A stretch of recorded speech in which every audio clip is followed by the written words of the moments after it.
Hello and welcome to the Your Creativity Business Podcast. I'm your host, Mickey Marvel, and I am joined here today by Brandon from VAE. How are you, Brandon? I'm doing well. Thanks for having me on. Thank you. If you don't know, Brandon and the Visual Art Exchange, they've done so much work right now with COVID-19 and with putting together the North Carolina Artist Relief Fund, which is, it's so ambitious. It's a great project. Brandon, would you like to talk about it just a little? Yeah, sure. So the North Carolina Artists Relief Fund is a collaborative effort between us and ArtSpace, Pinecone, Theaterality, and United Arts Council. Just we were all kind of talking about how this was going to impact the arts and thinking through the larger context of how many people were going to be affected and then how we could help our own community, right? So we're aware that there are other communities that are obviously completely impacted by and shut down by COVID-19 and this global pandemic. But I think what's been most inspiring is seeing communities take care of their own. And so we decided that we needed to look into how we could help our own arts community. And the thing that was needed the most, and we had a couple of predecessors who showed us the way, was quick relief funds that could go directly to artists and help them subsidize the lost income from performances, from exhibitions, from teaching classes. Artists are very much a part of the gig economy. So we had our first chat on maybe like March 12th as a team, and we launched our fund on March 14th. And we started with $1,000 in our fund that VAE and our Awesome Foundation threw in, and we started accepting donations and became the link between donors who wanted to give and then artists who needed those funds. That is so incredible. Here, I'm going to make one adjustment. Boop. Cool. Okay, now it's like that never happened.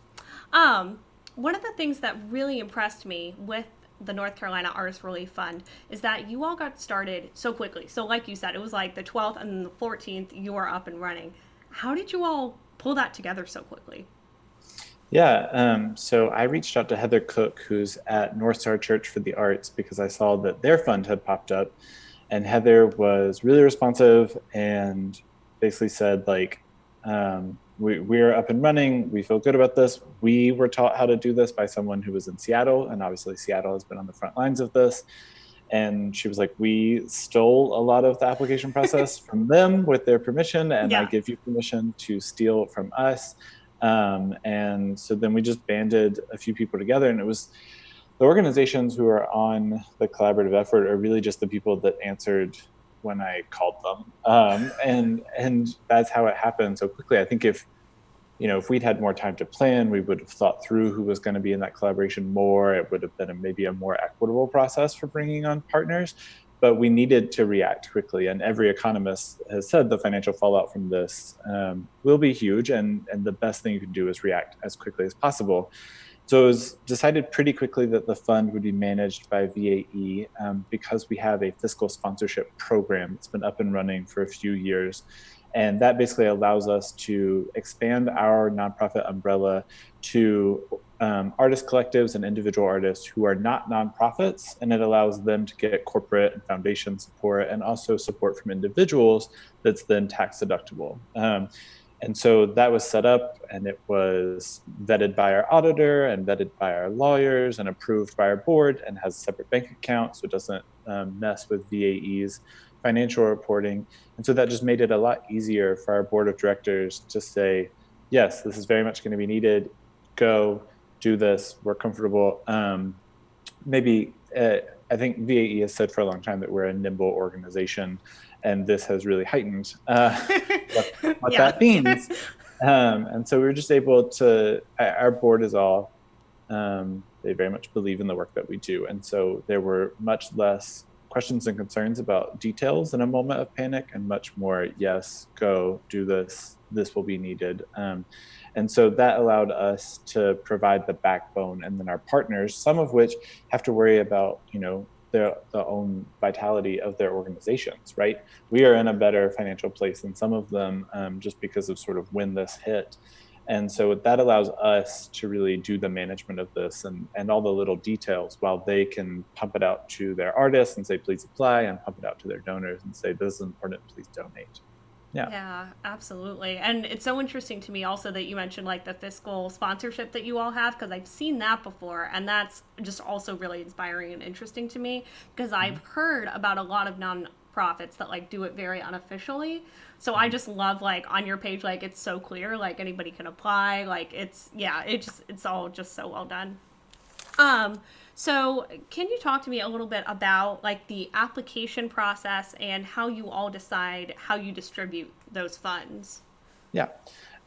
So we talked with a couple people who had other applications up and running in the very beginning, and that sort of guided us through what we would want on our application. We knew that we wanted it to be simple. We didn't want to set the bar super high, right? Like the idea that you'll get fraudulent applications is just not really true. Yeah, I agree. Everyone needs funds Yeah, right yeah, now. yeah. Yeah, the need is real. But we wanted to also provide, a level of confidence for our donors that we were going to give this out to people that are artists and that need it because of gigs that have been canceled. And so the application just asks for your personal information. It asks, for your website and Instagram, because hopefully we'll be able at some point to promote all of those artists. And so that's why we collected that. And then we collected information like PayPal and Venmo, just sort of in the early days, everything seemed possible. And we were like, I don't know what will happen to banks. I don't know if people will be able to Oh, get to them. I wow. don't know That is if we'll be so able to mail true. checks. And so it's like, how can we get funds to people the quickest? And also, if other systems break down, what we'll be able to use. And then it just asks you to say like, yes, I've lost opportunities for revenue because of COVID-19. Yes, I need assistance. And then we ask if you're in the triangle only because originally our scope was going to be the triangle. Oh, have you And like expanded your scope? Because I thought it we was are still. we are funding artists all across North Carolina currently. Yeah. Oh my Uh, gosh. That is yeah. such an undertaking. Yeah. We called it the NC Artist Relief Fund. And that was also, we were just thinking like, there were other funds that there were rumblings they were going to start. That Mecklenburg County was going to have one. That Durham County already had one. Orange County, Chatham County, and those have happened. And Pitt County has one, and Buncombe County has one. And I encourage people to look up and see if they have a localized fund. But then we started thinking about the people that are in, like my hometown of Rutherfordton, North Carolina, or who are on Yeah. the Outer Banks, and they're not going to be in a county that's going to set up that fund. And so since all of our organizations were in the capital, we just thought like, okay, we can serve Wake County because there's no fund here, but we can also serve all of those outlier areas. So we've just stayed in touch with everyone running those more local funds and said, what's the geographic scope of yours? And then we're funding around that just so that we're not duplicating efforts, and so we can all make the donations go as far as possible statewide. But back to the application, it just asks you like what's been canceled, and we ask that people put in like venue or name of event, location, date, amount of funding, just as much detail as they possibly have. But like, it's not that hard to say. I was supposed to have an exhibit at VAE. They were paying me a $300 stipend. I've lost that income. So it's not a terribly big a task we're asking people to get through. And then we just ask them like, who could we reach out to and verify this? Like, who booked you, right? Yeah. So it was at VAE, you'd say Kyle Hazard, our exhibit guy. And then we asked people to tell us the minimum amount they needed to recover from lost revenue in order to make ends meet right now.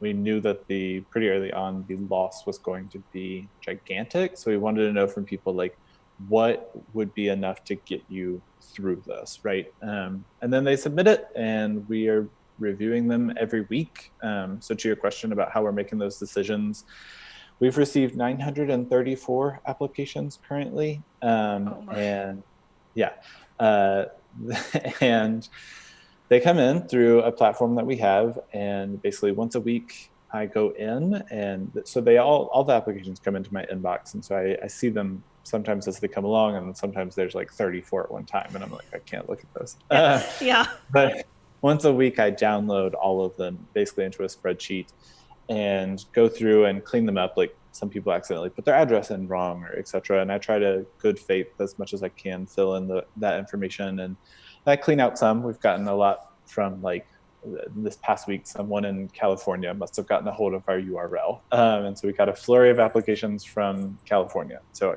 can sort of take those out. And then I location code them. So basically just saying these artists are in Wake County, these artists are in outlier counties that don't have a current fund, these artists are all in counties that currently do have funds. And then I email those people and say, hey, I want to point out that Mecklenburg has its own fund and they have more money than we do. Okay. And they have less people that they're going to need to serve. So make sure you're applying to them. If we were given all the money in the world, we would give you money. But considering we're going to have to make tough decisions here, we're going to prioritize people that have funds in their county available to them lower. And then our entire team on Thursday of each week at 11:30 a.m. gets together on a Zoom call, and we just sort of give an update on how much funding we have to give out that week. And just a check-in on our process. So how many artists that we've sent funds to have activated their accounts and it's been deposited? Are there any artists who we're still trying to follow up with? Because some of these are bluegrass musicians and the people at Pinecone know them better, and I can reach out to them and let them know. There are a lot of scams going on right now. So we have some people who are, checking back in and making sure that we're not a scam. Oh, yeah. Okay. Yeah. And then basically each week, 3 of us stay on the phone and we go through the applications that we've gotten that week from Wake County, and we just try and we just try and weed out anyone based on like, oh, I was supposed to play at IBMA, but it might be canceled. And we're like, okay, well, right now it's not canceled, yeah. so you get prioritized lower, or didn't complete your application completely, or while we love these people, there's people that fall outside of that realm of artists. And at VAE, we take creativity pretty broadly. Yeah, I was gonna say that's super interesting, just because I do think that you take it like broadly, but also like very like in good faith. So it just surprises me that there are even things outside that. Yeah. Yeah, so there are people that own like recording studios. We're like, okay, we would love to help the artist who can no longer record, but funding the recording studio is kind of out of the scope of the mission of this fund, right? So there's not a lot, and we're weekly on a call with people that are running these relief funds all across the country, and that's the sentiment everyone has, is that there just aren't fraudulent applicants because everyone needs money. And so then we are able to knock out some of them, but very few. And then we move into the rural areas, and we just haven't had enough funds to hit everyone in those areas. So when we launched our fund, we agreed that we would prioritize artists of color, artists with disabilities, and artists who are queer.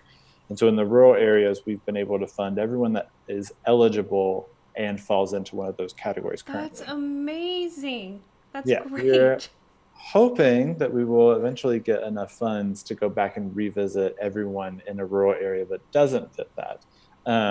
Because if we had all the money in the world, we'd give it out. Yeah. And we talked pretty early on to people about the financial impact you can have, and made the tough decision to try and help as many people as possible, even just a little bit. So we set a number of $200, thinking that's enough to get groceries, enough to get essential medicine.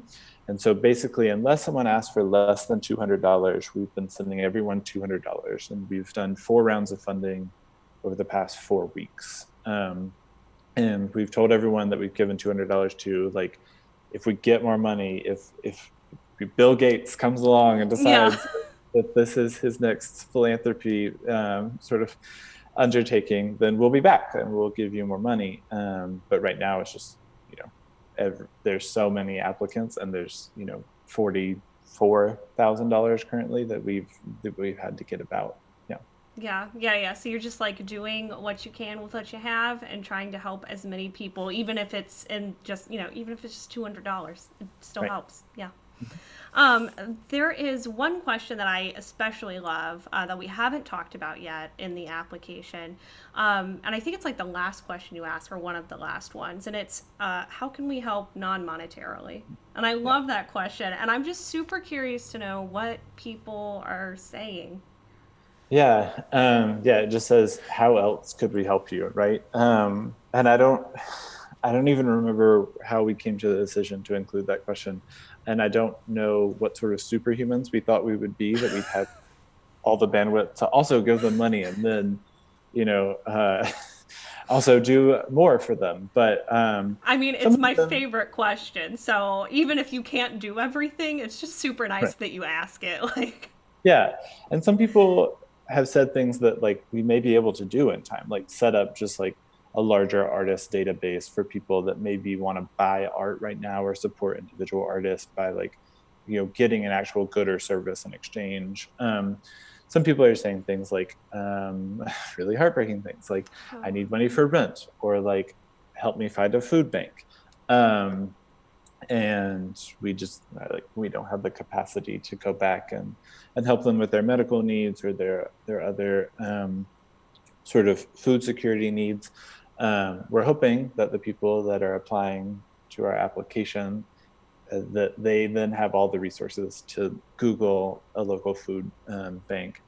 But yeah, if things slow down, there's definitely people on our team who are committed to going back and trying to sort of fill as many of those requests that fall within our sort of realm of expertise. Like, I can't write people prescriptions or give them legal advice, but there are other ways that we can certainly help. Yeah.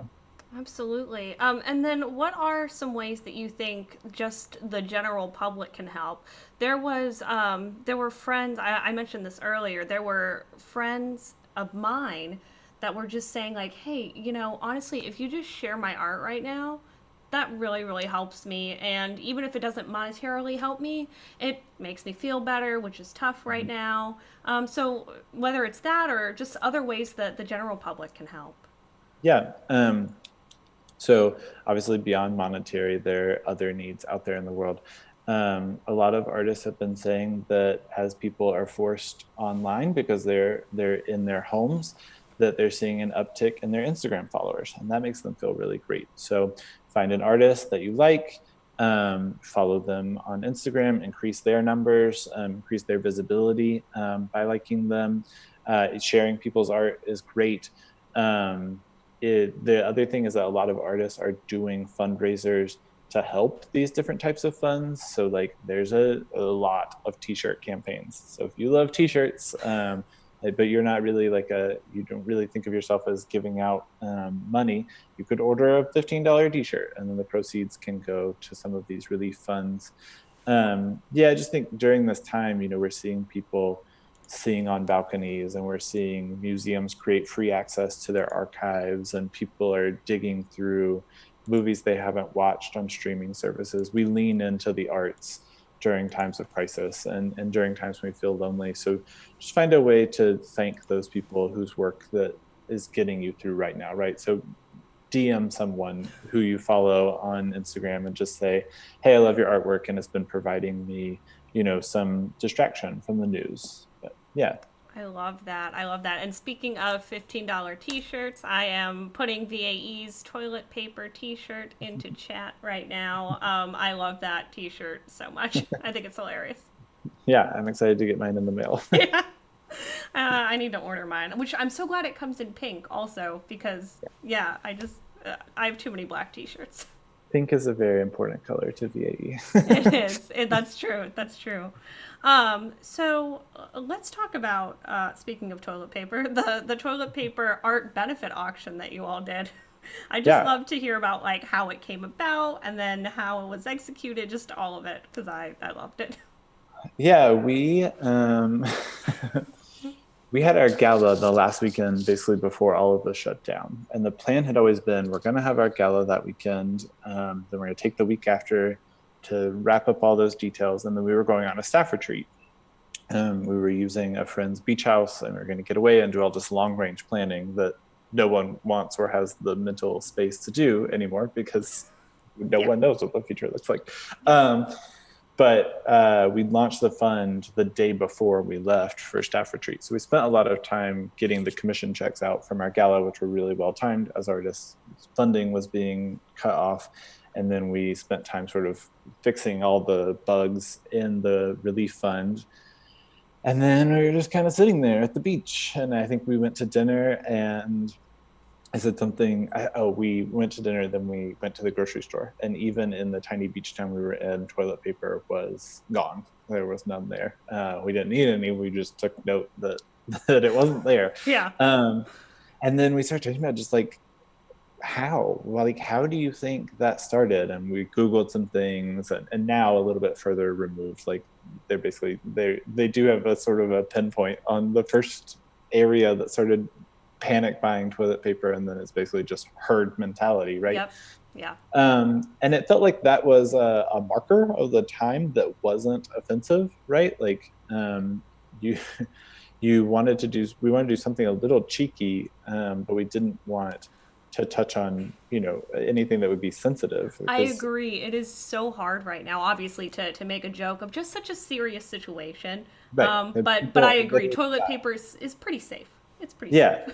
And we had just had an auction, right? We just had our annual auction that supports our organization, and but we were thinking like, if you could make art on just one square of toilet paper, it wouldn't be a huge lift for artists. But all those artists are also now stuck at home, so fun creative challenge, not a forgiving surface to work on. I know I made one myself, and we were just like, what if we could ask them to just make piece of art on toilet paper, post it to Instagram with this hashtag. So we have sort of a virtual exhibition, and then that will flood people's Instagrams with this toilet paper art as a distraction from sort of the terror that was just beginning to rain down here in the United States.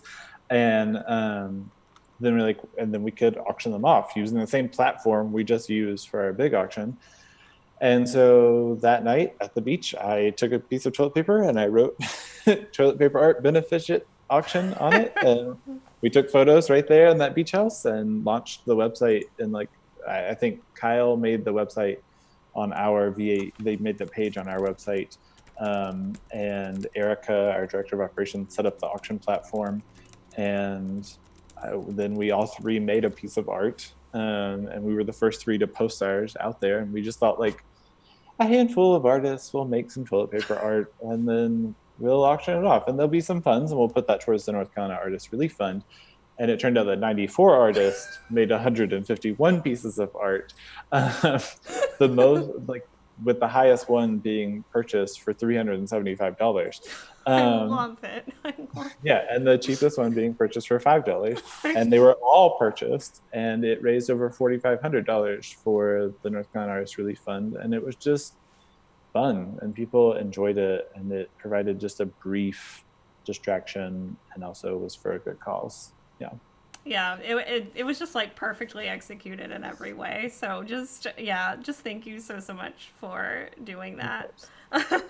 And then what, just obviously like with everything that's going on, what do you think people can learn from what's happening right now? And that could be because of your outreach or just in general.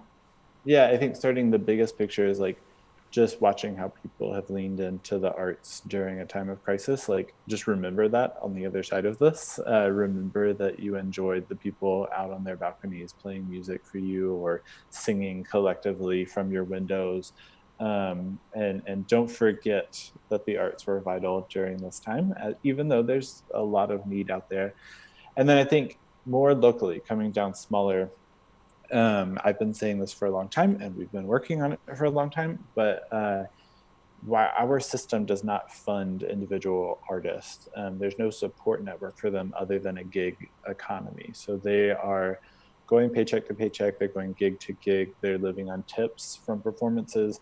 Um, and that's become more prevalent, right? You have Uber drivers who are in that gig economy now, but artists have been in that economy for a long time, long Yeah. before it was called the gig economy. Yeah.